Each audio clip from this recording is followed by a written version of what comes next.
The good news is you can do this. And I'm going to encourage you, whatever you've been through, my prayers are with you, my thoughts are with you. Hi, I'm Dr. Rolla, clinical psychologist, and today I want to talk to you about keys to healing from sexual abuse. Before I continue in this video, I want you to press the notification bell, subscribe so that you have immediate access to my videos when I release them. I also want you to follow me on social media. Ask Dr. Rolla, AskDrRolla. I wanted to talk to you about this topic with a very sensitive, it is a very sensitive topic. It is probably one of the most difficult issues I deal with in my work as a psychologist.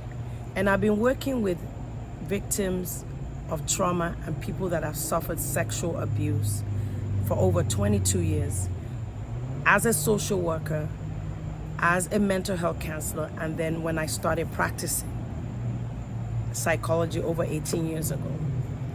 And I've actually treated people who have suffered incest in their history. And these are very traumatic, difficult experiences for anybody to go through.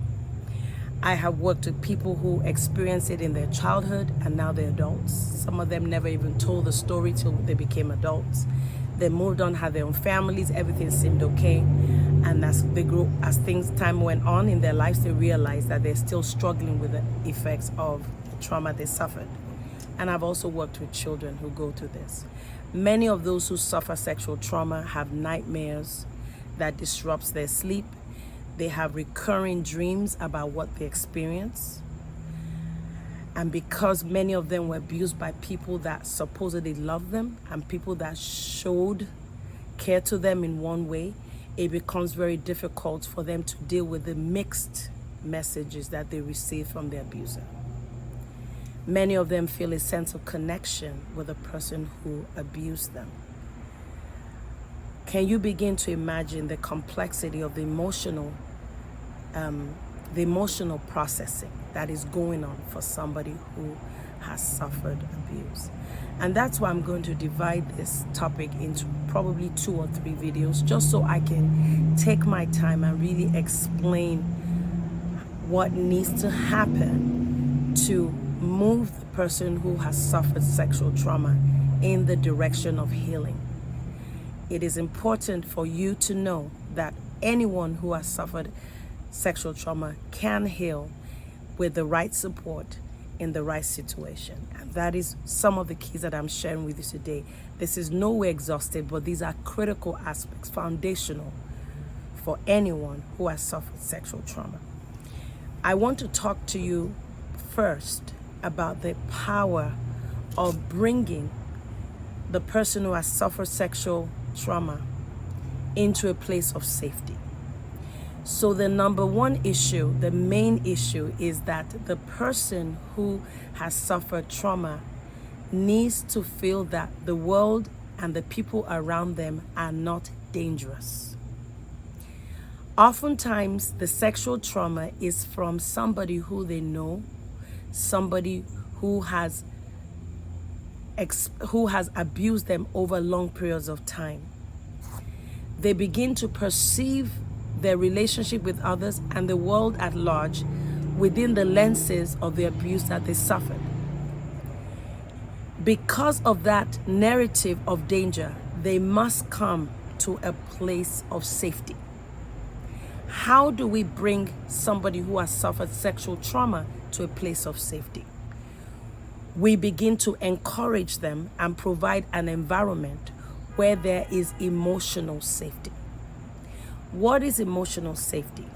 When a person is able to express their emotions, whatever that is, sadness, happiness, joy, because those who suffered trauma also have positive times when they want to express those, whatever those emotions are. They need to be able to express it without being shamed, without being disregarded, and without being dismissed. They need to feel that the world around them and their relationships are different from what they experience. It is dangerous to disregard it and say, don't feel that way. Many people of faith, I'm a person of Christian faith, disregard people's emotions. And those are necessary emotions that need to be processed in the direction of healing. They say things like, if you believe in God, you won't show sadness. That's not true. The Bible does document examples of people showing emotion. So emotional safety, emotions that are expressed appropriately, as long as it's not harming anybody and they're not doing it within the context of drug or alcohol abuse, that's fine. If they are, obviously we need to get help. But no emotion is off limits when we're helping somebody and supporting somebody who has suffered from sexual trauma. In this same point of safety, we want to talk about psychological safety. Psychological safety is being able to identify your needs as a person and be assertive about it and be respected for it. Again, the abuser who traumatized them did not give them that right, disregarded their needs, which are basic needs for safety and respect. In order to heal, that person has to be able to identify their needs, which many victims of trauma cannot do that accurately. They're constantly not thinking about themselves because the trauma has taken over and has dominated their thinking pattern. The nightmares, the hypervigilance that they're experiencing, when they re-experience the trauma they suffered, all that is taking over their ability to really begin to look inside and begin to say, what do I need? What do I want? What can I do?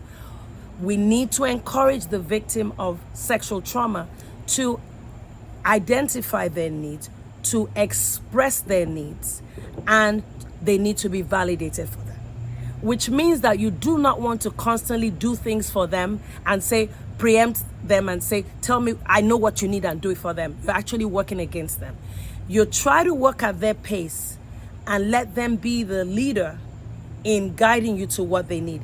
Even if they can't use the right words, what are we looking for? We're looking for them to practice, to use those words, to put into words and be able to say it. And when they say it, even if it doesn't come out right, or it's not something that can be met at that time, that needs to be validated. So we talked about emotional safety, we talked about psychological safety, and now we're going to talk about physical safety. Oh my goodness, this is so critical because many people who suffer sexual trauma are still exposed to the abuser, and that is highly traumatic, especially if the abuser is a relative. Many families keep secrets. There's shame around it. Or even the victim themselves keeps a secret because they don't want other people to know, or others know in the family, and if it comes out, there could be legal consequences. There is absolutely no reason why a victim of sexual abuse should be constantly exposed to the person who abused them, even though the abuse has stopped. I had a case where one of my patients was molested by her own brother. And this was a Hispanic family where he is the first child, very highly accomplished man. This is the abuser. And he was being given that deference and respect as a firstborn. And the victim, who is my patient, who was molested by her brother, is being treated in the home as a second-class citizen, to where the brother who is abusing her is correcting her, is being like a big guy around the house, the firstborn. And this is what I was confronted with within a few sessions of working with this patient. Even though she told me that she has forgiven her brother and the brother has apologized and she believes him and now they have a normal relationship, I called a family meeting about how the dynamics between this patient of mine and her brother must change because of the abuse. And it was a healing moment for her, for her brother, and for the family. Because she was being exposed to emotional abuse. She was being minimized. If somebody is no longer being molested, that does not mean that they are not exposed to other forms.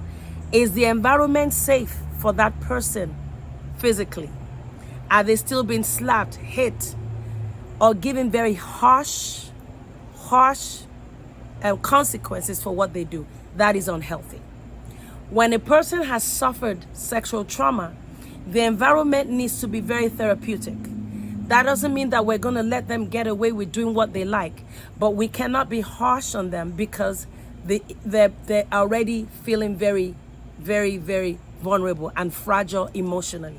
And when something is fragile, we don't break it, right? We handle it with care. You got to handle that person with care. If they're making mistakes, we got to go get help for them.